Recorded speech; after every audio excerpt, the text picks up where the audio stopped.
Como ya lo había mencionado anteriormente, la hipertensión arterial se define como presión arterial sistólica mayor a 140 y diastólica mayor a 90. Los riesgos que tiene esta elevación de la presión arterial pueden ser enfermedades cardiovasculares o cerebrovasculares. El tratamiento o los tratamientos que se utilizan son los antihipertensivos. Aquí específicamente vamos a hablar de los diuréticos como la hidroclorotiazida y la furosemida. Iniciando con, en general, los diuréticos, básicamente su mecanismo de acción es aumentar la excreción de sodio y agua, reduciendo el volumen sanguíneo y la presión arterial. La hidroclorotiazida inhibe esa reabsorción de sodio y agua en el túbulo distal. Sus indicaciones son pues hipertensión, edemas o prevención de cálculos renales. De igual forma, puede tener efectos adversos como un desequilibrio electrolítico y ciertas contraindicaciones pues, específicas ya del paciente, como la hipersensibilidad, la anuria o la depresión electrolítica. En cuanto a la furosemida, de igual forma también va pues, a inhibir la reabsorción de sodio, pero esta la va a hacer en el asa de Enge. Está indicado para edemas, insuficiencia cardíaca o crisis hipertensivas. Sus efectos adversos, pues un paciente de igual forma, hipersensibilidad o un paciente deshidratado en hipotensión o en alteraciones electrolíticas.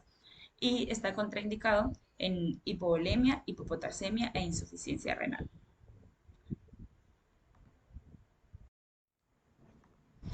En cuanto a una comparación que se puede hacer entre la hidroclorotiazida y furosemida, al ser dos diuréticos de igual forma son muy similares, pero tienen ciertas diferencias. El sitio de acción, como ya les comenté, actúan en sitios diferentes. La potencia, que la furosemida suele ser más potente. En cuanto a las indicaciones, pues lógicamente ambas están indicadas para hipertensión, pero la furosemida se puede llegar a utilizar en casos más severos. Y en cuanto a los efectos adversos, de igual forma, pues son similares, como ya lo pudimos ver, pero la furosemida puede causar mayor pérdida de potasio. En resumen, básicamente, tanto la hidroclorotiazida como la furosemida son diuréticos que se utilizan pues, en el tratamiento de la hipertensión arterial y otros trastornos. Sin embargo, difiere su mecanismo de acción y su potencia y sus efectos adversos. Básicamente, la elección del medicamento va a depender de las características específicas del paciente y pues de la gravedad y evolución que tenga pues en su enfermedad.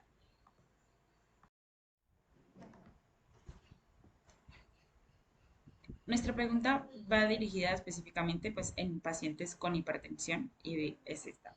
¿Cómo los diuréticos de ASA o inhibidores del cotransportador sodio-cloro afectan los valores de presión arterial sistólica y diastólica? Entonces tenemos que en la P de población, pues básicamente, como les mencioné, va específica a los pacientes con hipertensión arterial. En la intervención, pues los diuréticos de ASA. En el comparador, pues los inhibidores de sodio y cloro. Y en el resultado o outcome, básicamente la reducción de la presión arterial sistólica y diastólica. A continuación, yo les hablaré sobre algunos aspectos que encontramos en la sección de materiales y métodos. En primer lugar, desarrollaremos pues, el tema del diseño del estudio. Este está basado en una revisión sistemática de la literatura. Para ello seguimos protocolos internacionalmente reconocidos como el PRISMA para estructurar el análisis y como Strobe y Consort para garantizar la calidad y la transparencia precisamente de estos métodos. Estos estándares permiten evaluar de forma rigurosa la evidencia existente, enfocándose en estudios de una alta relevancia clínica. A continuación hablaremos sobre la estrategia de búsqueda. Y para garantizar una revisión exhaustiva, se utiliza una estrategia de búsqueda estructurada en bases de datos como PubMed, Cochrane, Scopus y la Biblioteca Virtual en Salud. Se seleccionaron términos MESH y palabras claves relacionadas con hipertensión, eficacia de diuréticos de ASA e inhibidores del cotransportador sodio-cloro. Además, empleamos operadores booleanos como AND, OR y NOT para optimizar la búsqueda y refinar a los resultados más relevantes. También aplicamos filtros para identificar estudios publicados entre 1980 y 2024 en inglés, español y portugués y se priorizaron ensayos clínicos aleatorizados, metaanálisis, revisiones sistemáticas que abordan directamente la relación entre estos medicamentos y los valores de la presión arterial. Cuanto a los códigos de búsqueda, establecimos códigos específicos para cada base de datos, pues adaptados a sus características. Por ejemplo, en PubMed empleamos pues términos mesh combinados como por ejemplo high blood pressure or hypertension and loop diuretics or sodium chloride cotransporter inhibitors and efficacy. En Scopus, por ejemplo, la búsqueda se enfocó pues, más a títulos, resúmenes y pues, palabras clave mediante combinaciones similares, mientras que en bases de datos como Trip Database y Cochrane se utilizaron cadenas de búsqueda específicas en inglés, español y portugués. Estas estrategias garantizaron la inclusión de una amplia gama de estudios relevantes.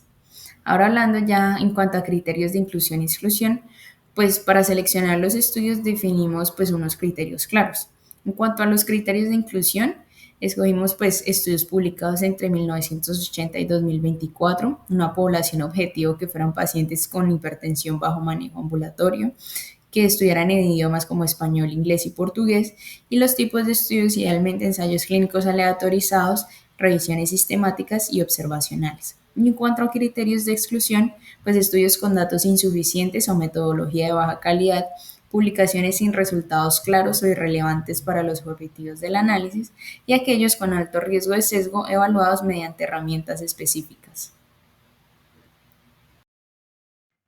En cuanto al proceso de extracción de datos de esta revisión sistemática, nosotros lo dividimos en tres etapas. La primera etapa fue la identificación y la selección de palabras claves, con las cuales realizamos los códigos de búsqueda para las distintas bases de datos que seleccionamos, que en este caso fueron PubMed, Cochrane y Scopus, y estos códigos los diseñamos en tres idiomas, inglés, español y portugués, con el objetivo de maximizar la búsqueda de los artículos. En cuanto a la segunda etapa, fue que aplicamos estos códigos de búsqueda, los cuales nos permitieron pues, generar un grupo inicial de artículos, los cuales fueron exportados y organizados en una base de datos cuantificada, con la cual separamos cada artículo teniendo en cuenta distintas variables, como por ejemplo la base de datos, el URL, el título, los autores, la fecha de publicación, también la revista y el tipo de estudio.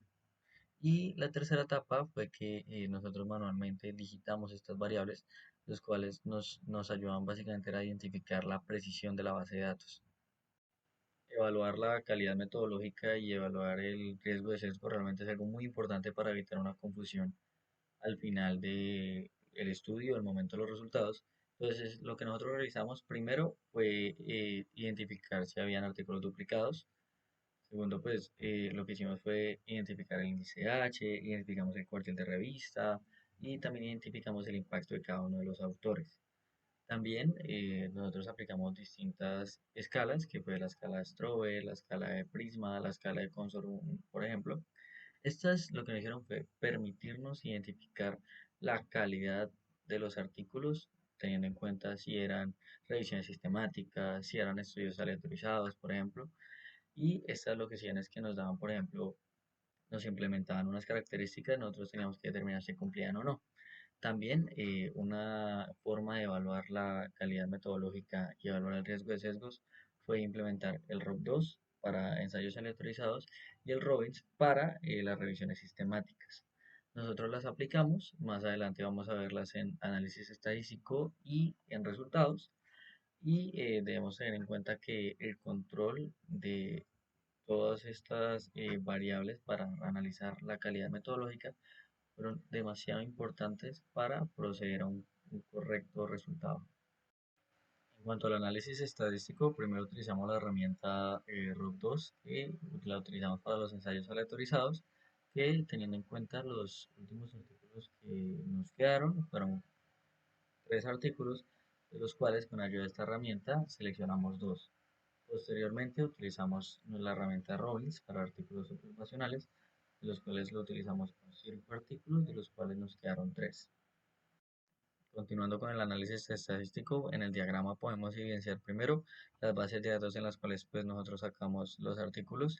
Luego podemos evidenciar el número total de artículos que encontramos, que fueron 70.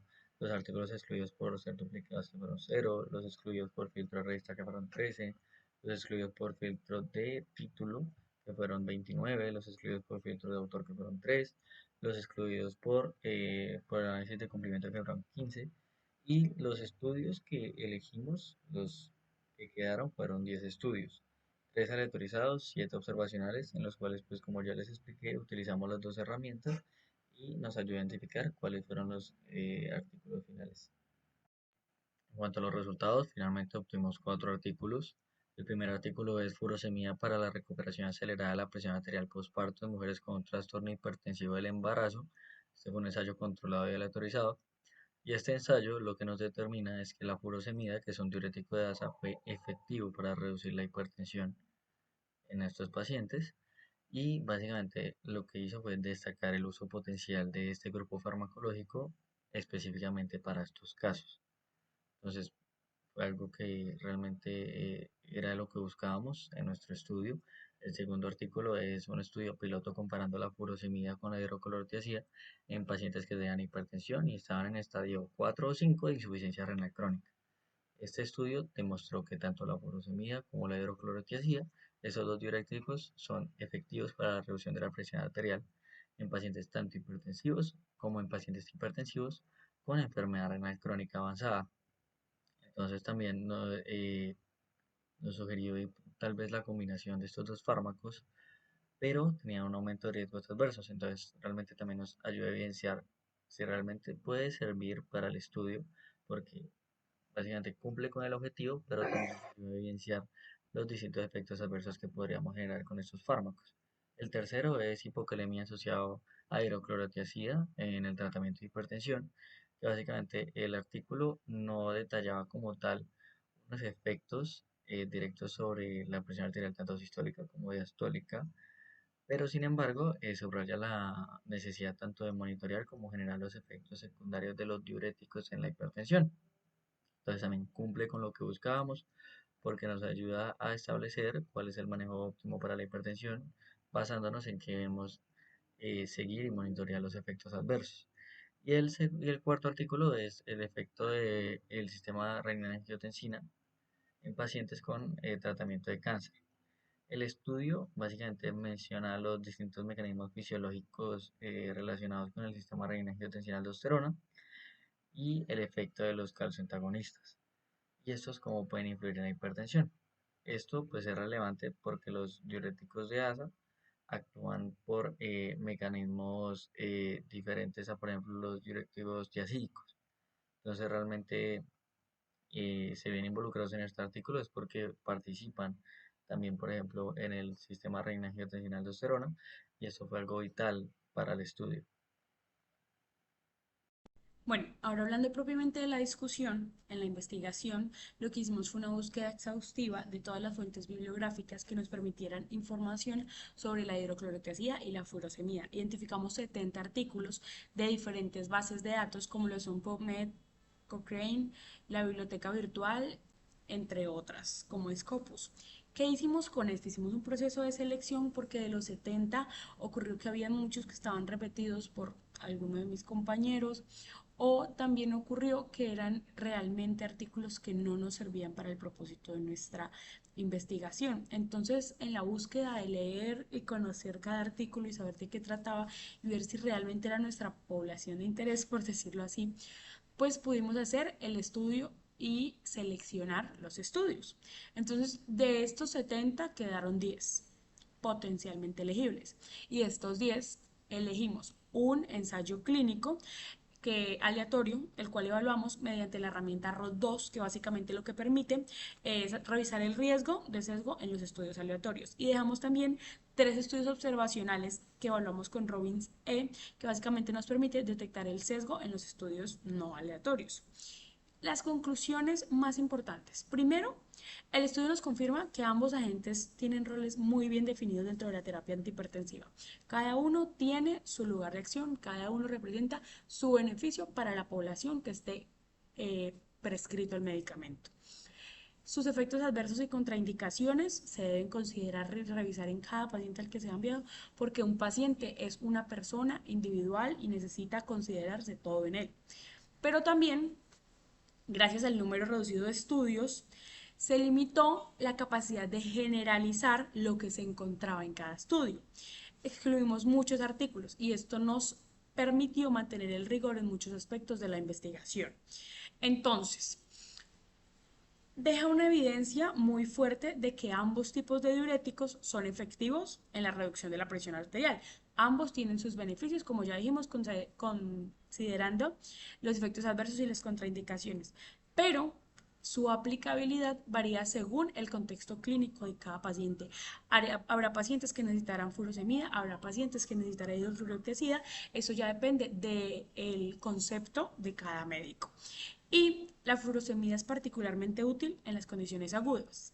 Pero cuando hablamos de hidroclorotiazida es lo que más encontramos para el manejo crónico de la hipertensión.